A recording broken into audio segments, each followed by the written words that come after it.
హిందూ బంధువులంతా వేయి కళ్ళతో వేచి చూస్తున్నటువంటి మహాశివరాత్రికి సంబంధించి జాతరకైతే ఒక సమయం ఆసన్నమైందని చెప్పుకోవచ్చు. ఇక ములుగు జిల్లాలో రామప్ప దేవాలయంలో కూడా మహాశివరాత్రికి సంబంధించి కూడా అన్ని ఏర్పాట్లు అయితే పూర్తవుతున్నాయి. దీనికి సంబంధించి కూడా ఈ మహాశివరాత్రి రోజు ఎలాంటి కార్యక్రమాలు చేపట్టబోతున్నారు, అదేవిధంగా ఏ కార్యక్రమాలు ఏ రోజున ఉండబోతున్నాయనే విషయాలను కూడా చర్చిద్దాం. ముందుగా మనము ప్రధాన అర్చకులతో మాట్లాడిన అనంతరం అదేవిధంగా ఆలయ ఈవోతో కూడా మాట్లాడే ప్రయత్నం చేద్దాం.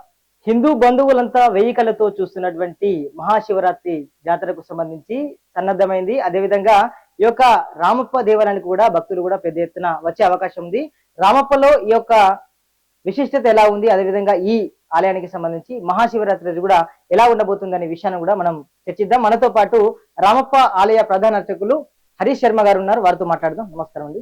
ఇప్పుడు మహాశివరాత్రికి సంబంధించి ఆ రోజు ఏ కార్యక్రమాలు జరుగుతాయి? ఓం నమ శివాభ్యాం నవయౌవనాభ్యాం పరస్పరాశిష్టవృద్ధరాభ్యాం నగేంద్రగణ్యాం వృషకేతనాభ్యాం నమో నమ శంకర పార్వతీభ్యాం. కాకతీయ కళా వైభవానికి తార్కాణమైనటువంటి సుప్రసిద్ధ శైవ క్షేత్రంగా ప్రపంచ వారసత్వ సంపదలో విరాజిల్లుతున్నటువంటి ప్రముఖ రామప్ప దేవాలయము యొక్క మహాశివరాత్రి ఉత్సవాలను పురస్కరించుకొని 26/2/2025 రోజున మహాశివరాత్రి ప్రారంభమవుతుంది. ఆ యొక్క మహాశివరాత్రి రోజున ఉదయము గణపతి పూజ పుణ్యావాచనం అంకురార్పణతో ప్రారంభమయ్యి సామూహిక రుద్రాభిషేకాలతో ప్రారంభమవుతుంది. సాయంకాలము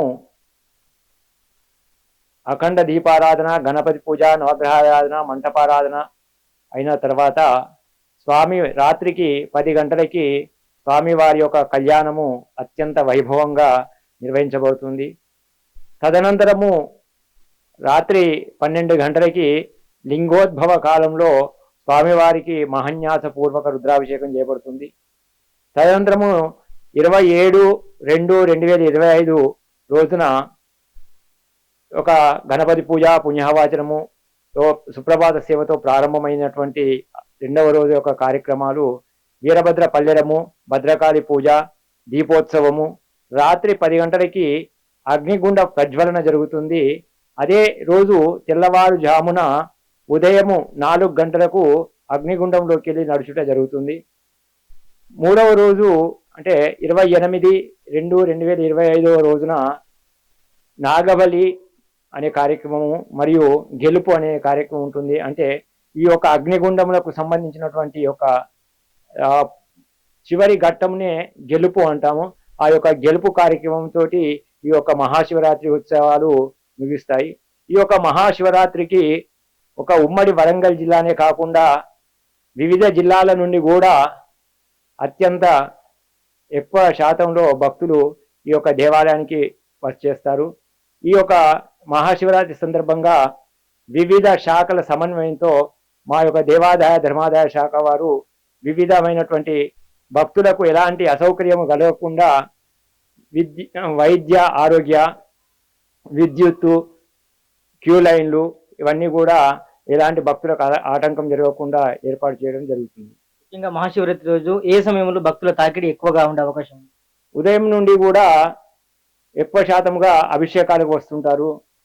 రాత్రి 8 గంటల నుంచి జాగరణ కార్యక్రమం ఉంటుంది కనుక ఆ యొక్క జాగరణ కార్యక్రమానికి సుమారుగా 20,000 నుంచి 30,000 జనం వరకు మనకి భక్తులు వచ్చే అవకాశం ఉంటుంది. ఆ యొక్క శివరాత్రి రాత్రి మాత్రమే ఎక్కువగా ఉంటారు. జాగరణ కార్యక్రమంలో మీ యొక్క ప్రధాన అర్చకుల ఆధ్వర్యంలో ఏదైనా మంత్రోచ్చన కార్యక్రమాలు ఏమన్నా ఆ రోజు చేపడుతున్నారు? దానికి ఈ కళ్యాణ కార్యక్రమమే ఉంటుంది కానీ వేరే మంత్రోచ్చరణ కార్యక్రమం ఉంది. ప్రత్యేకంగా అయితే ఉమ్మడి వరంగల్ జిల్లాను కాకుండా చాలా పలు చోట్ల నుంచి భక్తులు వస్తూ ఉంటారు. ఈ మహాశివరాత్రి జాతరకు సంబంధించి రామప్ప ఆలయ ఈవో బిల్లా శ్రీనివాస్ గారు ఉన్నారు, వారితో మాట్లాడే ప్రయత్నం చేద్దాం. సార్ చెప్పండి, ఇప్పుడు మహాశివరాత్రికి సంబంధించి రామప్ప ఆలయంలో ఎలాంటి ఏర్పాటు చేస్తారు? ఓం నమ శివాయ. శ్రీ రామలింగేశ్వర స్వామి దేవస్థానం రామప్ప నందు 2025 సంవత్సరం మహాశివరాత్రి మహోత్సవంలో తేదీ 26/2/2028 నుండి 28/2/2025 వరకు అత్యంత వైభవంగా నిర్వహించబడును. భక్తుల కొరకు క్యూ లైన్లు, చలవ పందిళ్ళు, నీటి వసతి నిమిత్తం చలివేంద్రాలు మరియు దేవాలయము పరిసరాలలో లైటింగ్ డెకరేషన్, అలాగే ప్రాథమిక ఆరోగ్య కేంద్రము, నిరంతరం 24 అవర్స్ కరెంటు మరియు భక్తులకు ఎలాంటి ఇబ్బంది కలగకుండా మొదలగు సౌకర్యాలు ఏర్పాటు చేయడం జరుగుతుంది. పెద్ద మొత్తంలో పోలీస్ వారి సూచన మేరకు లైటింగ్ డెకరేషన్ కూడా చేయడం జరుగుతుంది. అలాగే జాగరణ నిమిత్తం సాంస్కృతిక కార్యక్రమాలు కూడా ఏర్పాటు చేయడం జరుగుతుంది. శ్రీ స్వామివారి కళ్యాణం 26 తారీఖు రాత్రి 9 గంటలకు ప్రారంభమవుతుంది.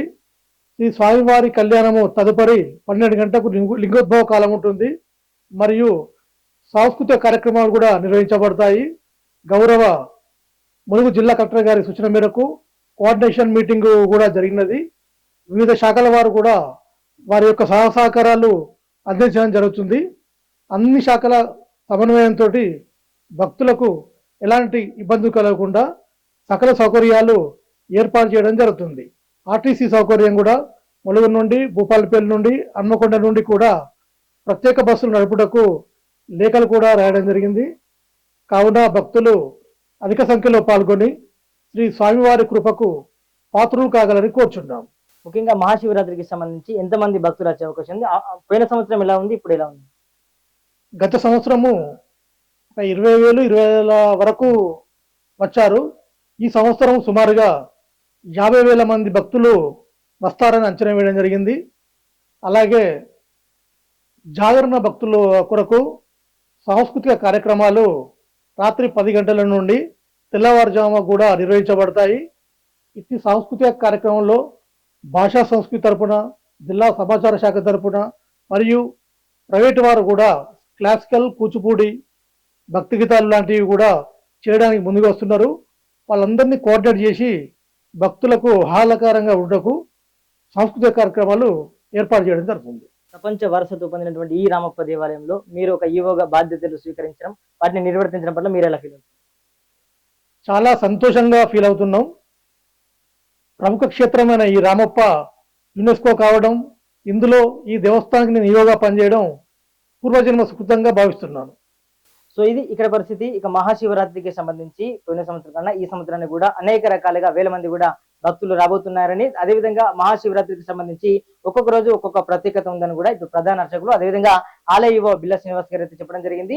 అదేవిధంగా ఎండాకాలాన్ని దృష్టిలో పెట్టుకొని ఇటు మంచినీళ్ళ కొరత లేకుండా అదేవిధంగా చలువ పందులను ఏర్పాటు చేసి ఒక మహాశివరాత్రి వేడుకలను కూడా అంగరంగ వైభవంగా చేసేందుకు కూడా సుముఖత చూపుతున్నామని, దీనికి సంబంధించి అన్ని ఏర్పాట్లు కూడా పూర్తయ్యాయని కూడా ఆలయ ఈవో బిల్లా శ్రీనివాస్ గారు చెప్తున్నారు. పర్సన్ విశ్వక్సేన్తో రణధీర్, ప్రజానాడి న్యూస్, రామప్ప దేవాలయం నుంచి.